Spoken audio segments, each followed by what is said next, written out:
사순절 10번째 날입니다. 오늘 말씀은 빌립보서 4장 4절 5절입니다. 주 안에서 항상 기뻐하라. 내가 다시 말하노니 기뻐하라. 너희 관용을 모든 사람에게 알게 하라. 주께서 가까우시느니라. 아멘. 그리스도인의 기쁨은 먹고 마시는 것, 그리고 세상의 쾌락에 대한 기쁨과는 완전히 달라야 합니다. 많은 금은 보화로 인해 기뻐하는 것도 아니고 아름다운 아내가 있다고 기뻐하는 것도 아닙니다. 왜냐하면 사탄은 세상이 주는 기쁨을 통해 우리를 흔들어 놓기도 하고 빼앗아 갈 수도 있기 때문입니다. 그래서 그리스도인들은 항상 기뻐하는 일에 익숙해야 하며 특별히 주 안에서 기뻐하는 사람이 되어야 합니다. 여기 사탄에 의해 세상이 주는 기쁨을 빼앗긴 사람이 있습니다. 여전히 연약한 존재이며 억울하고 두려움 속에 살아가는 사람입니다. 그의 눈에는 눈물이 가득하고 그 마음에는 두려움과 절망이 있지만 기뻐할 줄 아는 사람입니다. 바로 사도 바울입니다. 그의 환경은 좋지 않았습니다. 자유를 빼앗기고 감옥에 수감된 상태이며 자신이 해야 할 일들은 많지만 강제적으로 다른 사람과 분리된 상태였습니다. 그런 상황 가운데 있는 바울의 한마디는 우리의 귀를 의심하게 만들기에 충분합니다. 그것은 기뻐하라는 말입니다. 기뻐하라고 말할 수 있었던 그 근거는 자신이 그 기쁨을 경험했기 때문입니다. 바울은 고난 가운데 기쁨의 본을 보였고 빌립보 감옥에 갇혔을 때도 기쁨의 본을 보여주었습니다.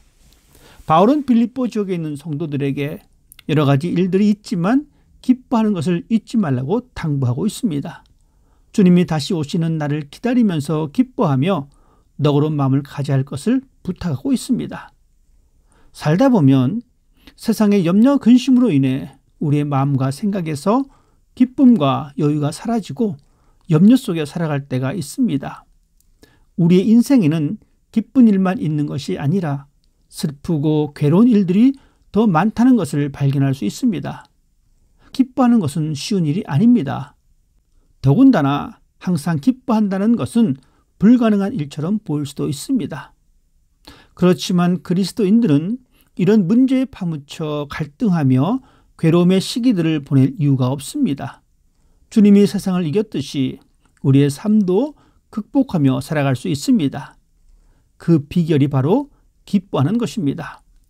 하나님을 믿는 자들에게 기쁨이란 명령이자 당연한 결과입니다. 그래서 바울은 2번이나 기뻐하라고 강조하고 있습니다. 왜냐하면 어떠한 상황에 있든지 하나님께서는 그 상황을 통하여 역사하실 것이므로 믿는 자들은 기뻐해야 한다고 말하는 것입니다. 세상은 여전히 악한 세력이 지배하고 있습니다. 죄의 유혹에서 자유롭지 못하며 연약한 마음은 세상의 달콤한 유혹 앞에서 흔들리기도 합니다. 여전히 우리의 인간관계는 어렵고 우리가 처한 어려움은 우리의 곁을 떠나지 않고 있습니다. 우리는 어려운 문제들을 해결할 능력도 없습니다. 기뻐하라고 말씀하셨지만 현실은 그리 만만치 않습니다. 그럼에도 성경은 기뻐하라고 말하고 있습니다. 그리고 그 기쁨의 근거를 주 안에서라고 규정짓고 있습니다. 주 안에 있는 사람들은 주님과 연합된 구원의 모습을 간직한 사람입니다. 주 예수와 더불어 죄와 사망의 법에서 해방되었고 슬픔과 두려움의 근원에서 완전히 벗어났다는 것입니다. 이런 자유가 우리에게 기쁨을 가져다 줍니다. 바울은 그 비밀을 알았습니다. 자신이 겪고 있는 이 어려움은 훗날에 하나님이 주시는 아름다운 영광에 비하면 아무것도 아니라는 사실을 알고 있었습니다. 그렇기 때문에 그의 마음에는 기쁨이 사라지지 않은 것입니다. 우리도 충분히 바울과 같은 기쁨을 누릴 수 있습니다. 바울의 기쁨과 평강의 원천이 바울 자신이나 환경이 아닌 주 예수로 인한 구원의 기쁨이요 다시 오실 주님의 영광으로 인한 기쁨이었습니다. 우리 역시 마찬가지입니다. 영원한 생명으로 인도함을 받은 구원의 기쁨이 있습니다. 이 땅을 살아가면서 우리를 위로해 주시는 그 기쁨이 있습니다. 기쁨의 근원이신 예수님이 우리와 함께 계시기 때문입니다. 기쁨은 믿음의 열매요 결과입니다. 믿음으로 하나님의 은혜를 발견하고 감격할 때 우리의 내면은 기쁨으로 가득 차게 됩니다.